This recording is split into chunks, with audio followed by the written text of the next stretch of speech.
बघा मित्रांनो, आयुक्यचे तिसऱ्या चॅप्टरचे पुढचे व्हिडिओ पाहूया आपण. क्वालिटी कंट्रोल म्हणजे काय याच्या अगोदर शिकवलेलं आहे. आता आपण कॉस्ट ऑफ क्वालिटी याच्याबद्दल पहिले डिस्कशन करू, नंतर मग क्वालिटी कंट्रोल आणि इन्स्पेक्शनचा डिफरन्स पाहू. हा, इकडे बघा मित्रांनो, concept of cost of quality. Cost of quality म्हणजे काय? The cost of carrying out the companies quality functions that is meeting the quality needs of the customer are known as the cost of quality.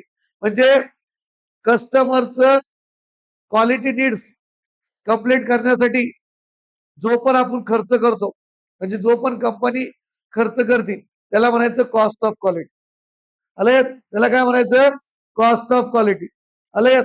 तर the cost carrying out companies quality functions, म्हणजे कंपनीचे quality function साठी जी पण cost लागते तिला काय म्हणायचं? Cost of quality. हा, त्याच्यात काय काय इन्क्लूड असतं, जसं की मार्केट रिसर्च कॉस्ट झालं. हे बघ, कॉस्ट इकॉनॉमी मध्ये येईल बरं, क्वालिटी इकॉनॉमीचा भाग आहे सगळं. आले? क्वालिटी इकॉनॉमीवर शॉर्ट नोट्स आले तर मग येलेच. आले? मार्केट रिसर्च कॉस्ट, तुम्ही जर मार्केटमध्ये गेले, तुम्हाला काऊन वस्तू आणायची, म्हणजे तुम्हाला कोणची नवीन वस्तू मार्केटमध्ये काऊन आणायची, त्याचं काय रिझन आहे, कशासाठी आणायची, लोकांची गरज काय, हे सगळं पाहावं लागेल ना. त्याला म्हणायचं market research cost. The product R&D cost, म्हणजे रिसर्च आणि डेव्हलपमेंट डिपार्टमेंट जे काम करत त्याची कॉस्ट. हा, नंतर कॉस्ट ऑफ इन्स्पेक्शन आणि टेस्ट, ज्यावेळेस तुम्ही मॅन्युफॅक्चरिंग करतात त्यावेळेस इन्स्पेक्शन करावं लागेल, टेस्ट घ्यावं लागतात, त्याची कॉस्ट.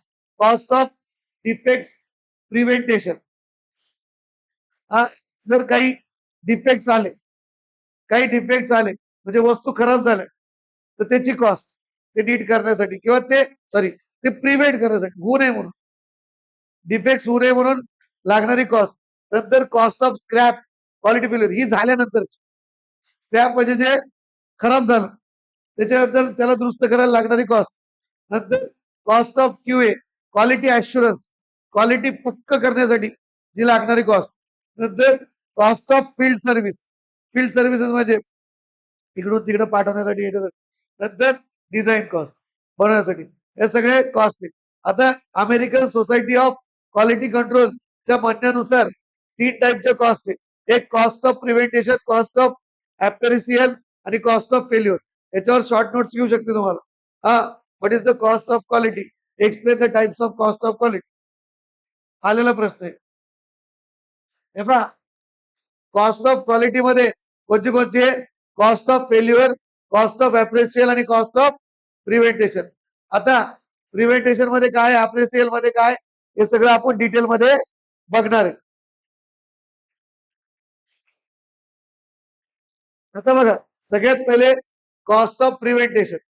डायग्राम पण समजून सांगतो तुम्हाला. It consist of cost associated with personal engagement in designing and maintaining the quality system. These costs paid for reducing the failure and appracial cost. These include cost of quality planning. घेतलेच. हे पहा, प्रिव्हेंटेशन म्हणजे काय करतात तुम्ही? Quality खराब होऊ नये, म्हणजे प्रोडक्ट चांगले व्हावं म्हणून पहिलेच काळजी घेतात. तर त्यासाठी काय करतात? क्वालिटी प्लॅनिंग घेतात. Include cost of quality planning, किंवा आपल्याला असं असं करायचं, एवढं एवढं चांगलं बनवायची वस्तू, एवढ्या एवढ्याची. हा, नंतर कॉस्ट ऑफ डॉक्युमेंटरी, हा, डॉक्युमेंटिंग करायची. हा, नंतर प्रोसेस कंट्रोल कॉस्ट, हा, प्रोसेस साठी लागेल. कॉस्ट ऑफ ट्रेनिंग, आता तुम्हाला जर पहिले सगळंच चांगलं करायचं असेल, लोकांना ट्रेनिंग पण द्यावं लागेल ना तुमच्याकडल्या, त्याची कॉस्ट लक्षात. नंतर कॉस्ट फॉर प्रिव्हेंटिंग रिक्युरिंग डिफेक्ट, होणारे डिफेक्ट प्रिव्हेंट करण्यासाठी लागणारी कॉस्ट आले. नंतर कॉस्ट ऑफ इन्व्हेस्टिगेशन अनालिसिस, काही शोध लावण्यासाठी, काय प्रॉब्लेम आहे, काही प्रॉब्लेम येत असेल मशीन मध्ये, काही इन्व्हेस्टिगेट करायचं त्यासाठी कॉस्ट ऑफ, हा, कॉस्ट ऑफ कन्सिक्वेन्स प्रोग्रामचं नाही लिहायचं, एवढंच लिहिलं तरी चालतं बस, जे आपल्याला सोपं जाईल तेवढं लिहायचं. लक्षात, समजलं. नंतर आता कॉस्ट ऑफ प्रिव्हेंटेशन म्हणजे तुम्ही थोडं मनाने पण लिहू शकता किंवा प्रिव्हेंट करण्यासाठी कॉस्ट, म्हणजे तुम्ही क्वालिटी वाचवणार, क्वालिटी खराब होऊ नये म्हणून लागणारी कॉस्ट. आले, त्याला काय म्हणायचं? Cost of prevention. नंतर आता कॉस्ट ऑफ ऍप्रेशियल. हा हे पहा, it include the cost of receiving inspection. हे पहा, ऍप्रेशियल म्हणजे काय? These costs associated with measuring, evaluating, and auditing of products to assure conformance with quality standards. That is, the cost of identifying non-conforming part and assemblies is called as the cost of appraisal. हे लिहिलं तर चालतं. The cost of identifying non-conforming part. जे part confirm नाहीये त्यांना बघणं, अलग आणि असेंब्लीज, त्याला काय म्हणायचं? Cost of appraisal. आता याच्यात कोणतं कोणतं आहे किंवा कन्फर्म नाही तर ते नीट करायचे, आपलं इन्स्पेक्शन करून पाहायचं. दिस इन्क्लूड रिसिव्हिंग इन्स्पेक्शन, इन्स्पेक्शन करणे आल्यास. नंतर लॅबोरेटरी टेस्टिंग, लॅबोरेटरी टेस्ट घेऊन पाहणे. नंतर चेकिंग लेबर, हा setup for inspection, testing, inspection and test material, quality audits घेणे, म्हणजे ऑडिट घेऊन पाहायचं की किती बरोबर चालू आहे, काय चालू आहे, त्याला म्हणायचं कॉस्ट ऑफ ऍप्रेशियल. आणि कॅलिब्रेशन करून पाहायचं की बरोबर आहे का नाही वस्तू, स्टँडर्डशी कम्पेअर करून. ते कोणतं आलं तुमचं? Cost of appraisal. एवढं लिहिलं एवढं लिहिलं तरी चालतं. आता हे एकदम सोपं आहे. Cost of failure. दोन प्रकारचे फेल्युअर आहे, एक इंटरनल फेल्युअर, एक एक्सटर्नल फेल्युअर. जर कंपनीच्या आतमध्येच काहीतरी डॅमेज झालं आले तर हे बघ, the cost associated with the defective products, components and materials that fail to meet the quality requirement and result in loss is called as the internal failure. म्हणजे क्वालिटी भेटण्यासाठी फेल झाली, भेटली नाही क्वालिटी, हा म्हणजे काहीतरी प्रॉब्लेम आला, त्या कॉस्टला काय म्हणते? Internal failure cost. जसं की स्क्रॅप, रिवर्क, रिवर्क साठी लागणारी कॉस्ट, रिपेअर साठी लागणारी कॉस्ट, आले. नंतर री इन्स्पेक्शन, डबल इन्स्पेक्शन करण्यासाठी रिव्ह्यू कॉस्ट, अलग आहे, कळलं. नंतर कॉस्ट ऑफ एक्सटर्नल फेल्युअर. आता एक्सटर्नल फेल्युअर मध्ये काय बघतात मित्रांनो? The cost includes the cost of transporting defective jobs to the customer. आता बघा, एखादा जॉब खराब निघाला पण तो कस्टमर पर्यंत गेला, ते फुकटचा पैसा गेला. पुन्हा त्याच्याकडून तो मागवायचा, त्याचा पैसा गेला. अजून ते तो बनवायसाठी लागणारी ताकद, त्याचा पैसा गेला. माणसाची ताकद, मशीनची ताकद, जी एनर्जी वाया गेली. आले, ते सगळा पैसा फुकट गेला ना, ते कॉस्ट ऑफ. अरे हा विषय जनरल आहे, थोडं समजून मनाने लिहायचं. जसंची तसं खूपच घोकंपट्टी असं तो लिहू शकतो. मनाने लिहिलं तर मार्क भेटते, पण रिलेटेड लिहावं लागतं, अलग. आता बघा, includes cost of processing complaints from the customer. बघा, कस्टमर कडून कंप्लेंट येईल ते पण इन्क्लूड होते त्यात. माझी गाडी खराब झाली, नवीन घेतली, दुसऱ्या दिवशी खराब. तर मग दुसरं cost of service to the customer, पुन्हा त्या कस्टमरला वापस चेंज करून द्यायची कॉस्ट. कॉस्ट ऑफ सर्व्हिस किंवा तिथं जाऊन काहीतरी करायचं. असं एखादी वॉशिंग मशीन घेतली, खराब झाली, ते काय लगेच कंपनीत नाही बोलत, तिथं जाऊन पाहतोय सर सर्व्हिसमॅन, अलग. नंतर cost of inspection and repair of defective item return from the customer. Customer करून वापस आलेले आयटमची कॉस्ट. हे झालं सगळं एक्सटर्नल फेल्युअर. याच्यात दणकावून ह्याच्यात लिहायचं, याच्यात थोडं थोडं लिहायचं, आलं लक्षात. नंतर पुढचा प्रश्न,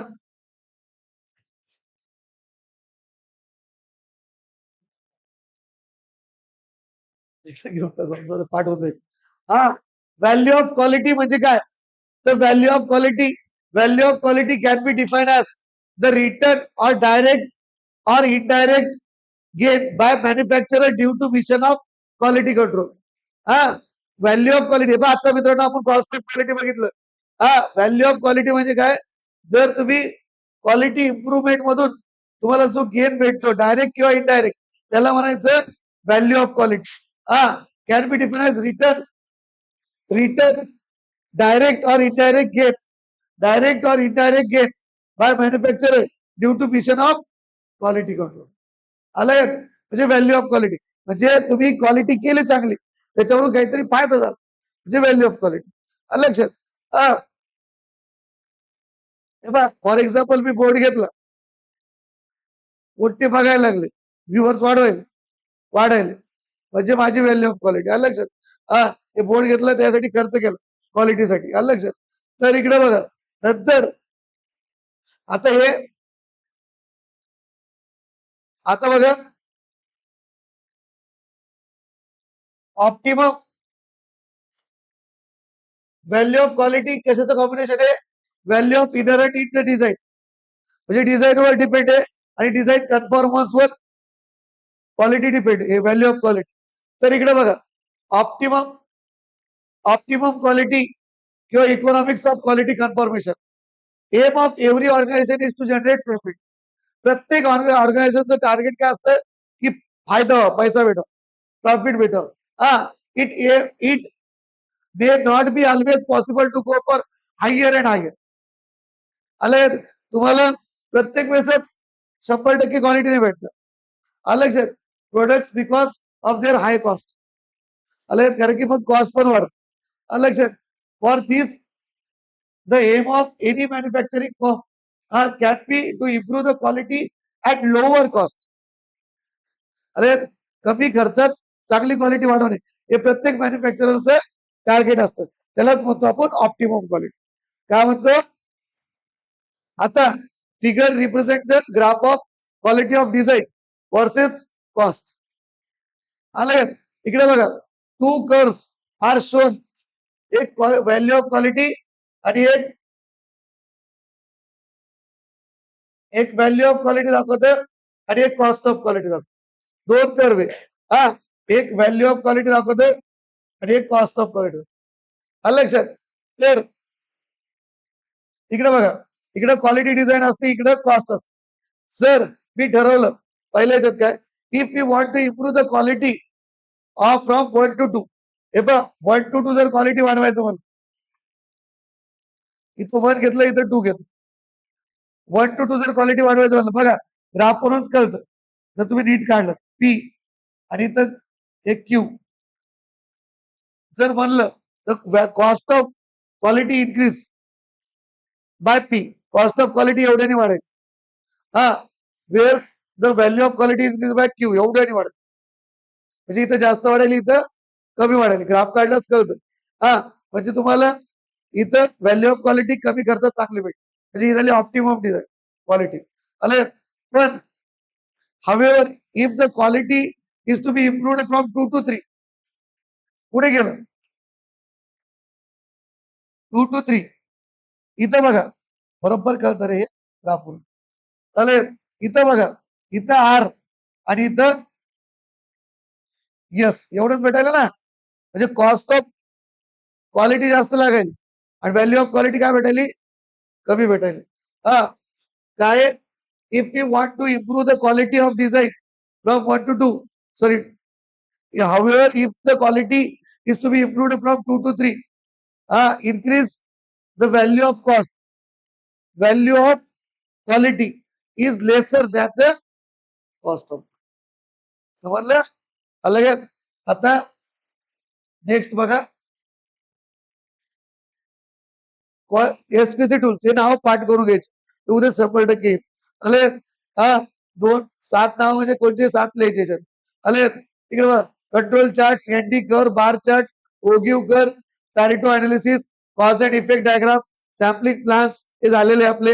आले. Scatter diagram, check sheet. आता बघा नेक्स्ट हिस्टोग्राफ माहिती तुम्हाला काय? ऑन ऍक्सिस 3दा विचारलेला हा प्रश्न खूपदा विचारलेला, 4 मार्क 6 मार्काला. डायग्राम ड्रॉ करायचे तोडलेच. On x axis class intervals on y-axis frequency is plotted. Highest of column represent the class frequency. म्हणजे जो मोठा असतो तो सगळ्यात जास्त फ्रिक्वेन्सी रिप्रेझेंट करतो. लक्षात. It is the most simple construction and interpretation. बघा हिस्टोग्राम मध्ये फॉर एक्झाम्पल आपण असं घेऊ शकतो क्रिकेट मॅच. हा समज 8 ओव्हरची मॅच. हा इकडे रेच एका ओव्हर मध्ये 20 रन मारले, एका ओव्हर मध्ये 5 रन मारले, एका ओव्हर मध्ये 25 रन मारले, एका ओव्हर मध्ये 30 रन मारले. 30 रनची हायएस्ट ओव्हर म्हणजे हायएस्ट फ्रिक्वेन्सी क्लास. अलग हे हिस्टोग्राम. हा नंतर next cause and effect diagram. तुम्हाला कोणतंही एक्सप्लेन करायला विचारलं कुठले एक एक्सप्लेन करू हे पण खूपदा आलेलं आहे. याला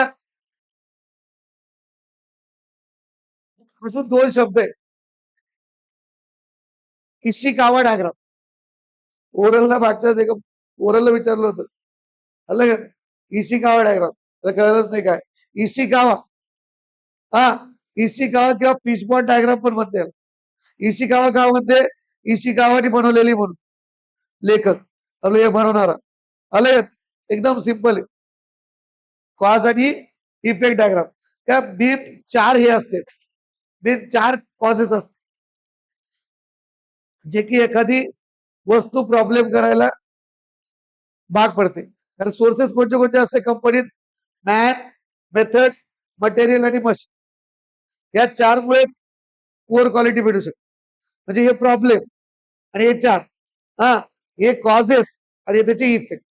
हे पहा हे काय कॉजेस त्याचे इफेक्ट जॉब करावायचे. हा तर याच्यावर प्रश्न कसा येतो बघा. हे पहा हा खूप छान आहे. एक्सप्लेन करायला नीट लक्ष द्या. आता बघा 4 कॉजेस आहे. हा man, method, machine, material, effect. सगळ्यात पहिले काय करायचं स्टेप्स वाचा. हा याला फिशबॉन डायग्राम मध्ये ते फिशबॉन सारखे म्हणून ते वाचायची गरज नाही. हा इकडे बघा first reason effect is to be identified for which diagram is to be prepaid and then following the steps followed. सगळ्यात पहिले काय करायचं माहिती का इफेक्ट पाहायचं. जसं की इथे इफेक्ट काय प्रॉब्लेम काय हा washer bending in a machine. Bending machine मधलं वॉशर खराब झालं. हा sorry washer bending in a machine washer bend झालं मशीन मध्ये. तसं तुम्हाला परीक्षेत येतं बरं का. ही एक प्रॉब्लेम आला आता 23 का 24 ला. हा थ्रेड्स खराब झाले हो जॉबचे. तर मग काय करते हेच असतं. फक्त इथं नाव लिहायचं थ्रेड्स खराब झाले. बाकी राहणार काय फरक तेच राहणार आहे ना. आले तर तसा येऊ शकतो. आता मॅन कॉजेस काय काय असू शकतो.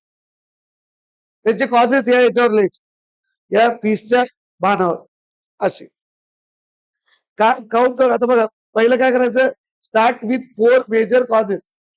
सगळ्यात पहिले तर प्रॉब्लेम आयडेंटिफाय करायचं. हा म्हणजे इफेक्ट काय झालंय ते इथं लिहायचं. झालं कळालं.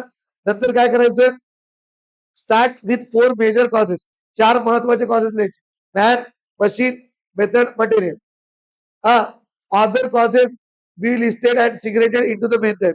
ह्याच्यातच येऊन जातं मेजरमेंट येतं. आलं ते याच्यातच येऊन जातं. हा नंतर brainstorming can be done to identify the place for every cause and can modify if required. आत्मचिंतन पूर्ण ते बघते शोधला की कशामुळे झालं. हा नंतर रिव्ह्यू द कॉज. प्रत्येक कॉजचा रिव्ह्यू घ्यायचा आणि या 4 कॉजेस पैकी कशामुळे झालं ते बघायचं. आले fix the major cause. Major cause fix करायचं आणि त्याच्यावर डिस्कशन करायचं. If required more analysis to be perform मग दुसरं एसके शेड्यूल वापर. आता बघा हिस्टोग्राम हे ते दुसरं सोपं एकदम. हा आता बघा जसं की पहिल्या ह्याच्यात मॅन मध्ये काय काय प्रॉब्लेम होऊ शकतो. Education of operator. ऑपरेटर कमी शिकलेला असतो. हा किंवा ऑपरेटर ट्रेनिंग त्याला व्यवस्थित ट्रेनिंग दिलेलं नसतं. हे सगळ्याच्या तेच लिहिणार. शिफ्ट टाईम शिफ्ट चेंज झाल्यामुळे. दुसरं मेथड्स हा measurement tool to be use ते चांगले नाही वापरलं. नंतर जिग यूज जिग कसे वापरायचे त्याच्यावर जॉब फिक्स. हा टूल यूज आले. नंतर मशीन खूपच जुनी आहे का तिचं मेंटेनन्स नीट केलेलं नाही का. आले नंतर मटेरियल त्याची थिकनेस कशी मटेरियल कसं आहे झालं. याला काय म्हणते कॉज अँड इफेक्ट डायग्राम. आलं लक्षात.